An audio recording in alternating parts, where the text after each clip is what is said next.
마닐라에서 거행된 아주 오랜 대회에서 훌륭한 전과를 올린 83명의 한국 선수단 일행이 서울역에 개선하고 서울 시민들의 열광적인 추령을 받았습니다. 비교적 적은 수의 선수를 파견한 우리 한국은 그래도 8개의 금메달, 7개의 은메달, 그리고 5개의 동메달을 획득하고 18개국이 참가한 동대회에서 당당히 제3위를 차지했습니다. 1954년이면 휴전된 직후 아닙니까? 직후인데 철도의 피해가 막 심했거든요. 차량이나 시설의 피해가 굉장히 심했습니다. 그래서 서울역도 사실은 전쟁의 피해로부터 재복구되기 이전이었습니다. 그럼에도 불구하고 수도 서울의 관문이라고 하는 것이 지금보다 훨씬 더 강조되던 역할이 훨씬 더 컸던 시대라고 볼 수 있겠습니다. 서울 본역 바로 곁에 서울시의 재건상을 보여주는 대건물로서 남부 서울 역사가 신축되었습니다. 통군자 전용으로 사용될 동역사는 사내에 매점도 있으며 이에 준공은 아침 저녁으로 분망한 통군 시간에 일어나는 혼란을 완화할 뿐만 아니라 통군자들의 편리를 도모할 것입니다.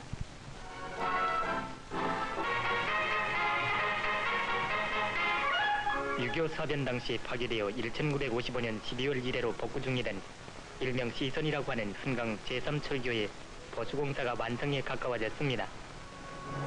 현재 사용하고 있는 A선과 B선만은 이미 복구되었으나 동시선의 공사는 자재와 예산 관계로 지연되어 왔습니다. 그러던 중 ICA의 원조를 얻게 되어 현재 그 공사 완성에 주력하고 있는데 동공사에 소요되는 자금은 외화 65만 8천 불과 화나 7억 816만 6천 원이며 세멘트 2,000톤과 철제 2,700톤 그리고 연인원 2만 4천 명이 동원됐습니다. 동철교의 파괴된 부분의 길이는 190m인데 복선인 동선의 준공은 여러 열차의 운행을 순환케 할 것이며 금년 7월경에는 완성될 것입니다. 한국 전쟁 때 차량의 피해가 가장 컸습니다. 그래서 기관차나 객차는 50% 이상, 화차 정도는 한 34%에서 35% 정도, 이 정도 피해를 봤거든요. 1년의 식을 통해서 FOA 원조로 도입될 1540량의 미국제 화차가 한국에게 인수됐습니다. 제일 첫 번 식은 타일러 우드씨를 비롯한 많은 내빈들이 참석한 가운데 부산역에서 거행됐습니다. 우드씨는 이 1540차량의 화차는 결국 한국 철도에게 전쟁 전과 동일한 숫자의 차량을 주는 것이라고 말했습니다. 우선 부산을 떠나는 이 원조 열차는 여러 가지 기폭에 둘러싸인 24개의 화차로 구성됐으며 한국 재건의 부흥자재를 만지하고 있었습니다. 교통부 차관 김영기 씨가 의의 깊은 이 광경을 보고도 참석한 많은 시민들 앞에서 열차의 테이프를 끊었습니다. 미국에서 수송해온 이 화차들은 그동안 제천에서 한국 육군에 의해서 조립됐으며 이 특별 열차는 서울에 닿기 전에 간단한 식을 거행하기 위해 대구와 대전에 정차할 것입니다.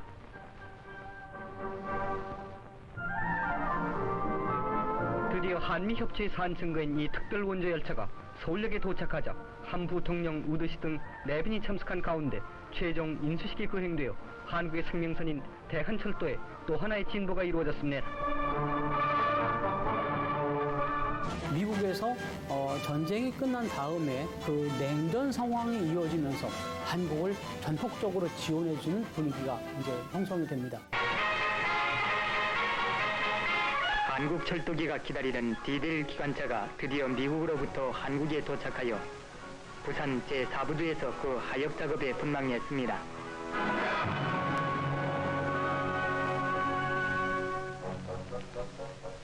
동 디젤 기관차는 한국에 도입될 38대 기관차 중의 일부인데 미국 제네럴 모터스 회사의 두 미국인이 이들의 운전과 주선 방법을 선도하기 위해서 내한했습니다.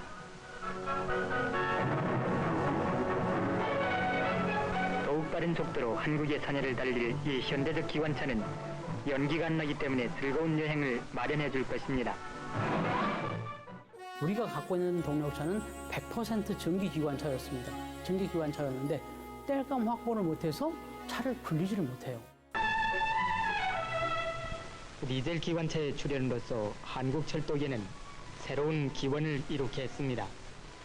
이번에 다시금 9대의 기관차와 18대의 객차가 미국의 보스턴으로부터 화물선 벨진호를 타고 부산항에 도착했습니다. 이들 디젤 기관차는 발전하는 한국 철도계의 힘을 등대할 것입니다. 그 석탄이라는 것이 대부분 강원도 태백 지역, 그 지역에 집중되어 있는 겁니다. 그것을 가장 많은 수요처인 수도권으로 옮길 수 있는 방법이 마땅치 않은 겁니다.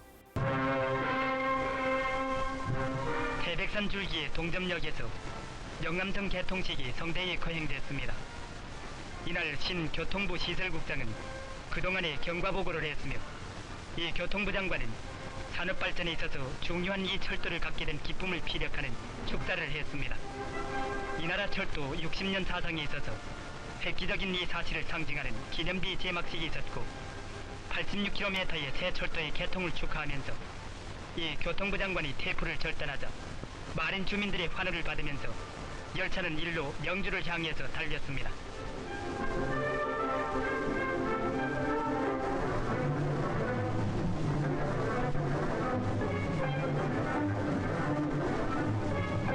이 철도가 완성되기까지는 막대한 재물과 인원 그리고 3년 유효의 긴 세월이 소요됐습니다. 강원도에 24km의 새 철길이 트여 급히 늘어가는 우리 철도 시설의 또 하나의 발전이 이루어졌습니다.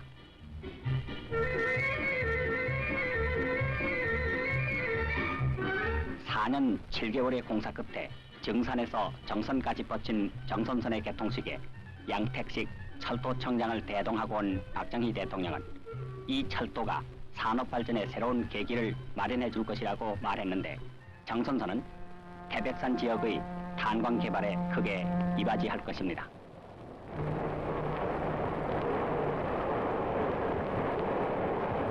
60년대의 가장 어떤 혁명적인 변화다라고 하면 영암선의 개통, 그다음에 그 이후에 이어진 태백선, 정선선, 문경선 이런 산업선을 통해서 시멘트와 석탄을 전국 각지의 산업 현장에 무궁무진하게 뿌려줄 수 있게 된 상황, 그 상황을 철도가 감당을 했습니다.